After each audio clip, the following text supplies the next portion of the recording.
Wow, good news mga ka-viewers, Edo at Bianzi isa sa napiling makakasama at makakapag-tour ni Kuya Rab dahil ito sa request ng manufacturer ng Velvet Box.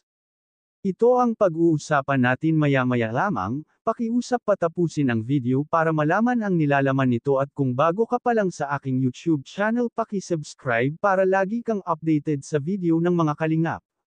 Bago ang lahat mga ka-viewers, talaga nga naman na napakaswerte ni Bianzi at Edo dahil sila ang napili ng manufacturer ng Velvet Box na makakasama ni Kuya Rab na magtutour sa buong Pilipinas.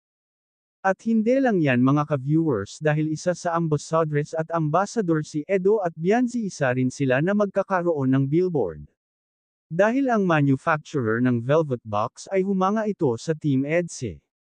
Ang tour na ito ay para lang sa ambassadress at ambassadors kaya isa ang EDSA na makakasama dito. Paliwanag ni Kalingap Rab sa kanyang live ay ito lang daw na ambassador at ambassadress ang pwede niyang isama dahil ito ang request ng may-ari ng Velvet Box. Kumbaga private daw ito, 3 Love Team lang ang pwedeng isama ni Kalingap Rab. Hindi daw pwede magsama ng iba, kaya napakaswerte ni Bianzi at isa siya na napili para sa nalalapit na pagtutour.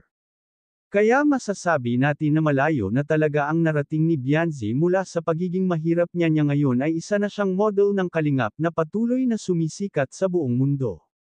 Hindi akalain ni Bianzi na mararating ang ganitong buhay. Samantala excited na nga itong si Kalingap Rab sa kanilang tour kasama ang 3 Love Team dahil excited na itong mamasyal pagdating dito sa Maynila. Sa live nga ni Kalingap Rab ay binabanggit niya isa-isa ang kanilang pupuntahan. Panigurado excited na rin ang mag-love team na makakasama nila, panigurado marami na naman viewers ang kikiligin sa tatlong pares na ito, kaya sa Team EDSA abangan ang nalalapit nilang pamamasyal sa buong Maynila. Hanggang dito na lang muna ang update ko mga ka-viewers, huwag natin kalimutan suportahan ang ama ng Kalingap na si Val Santos Matubang at ang kanyang anak na si Kalingap Rab at ang munting channel kong ito. Maraming salamat po, God bless sa inyong lahat.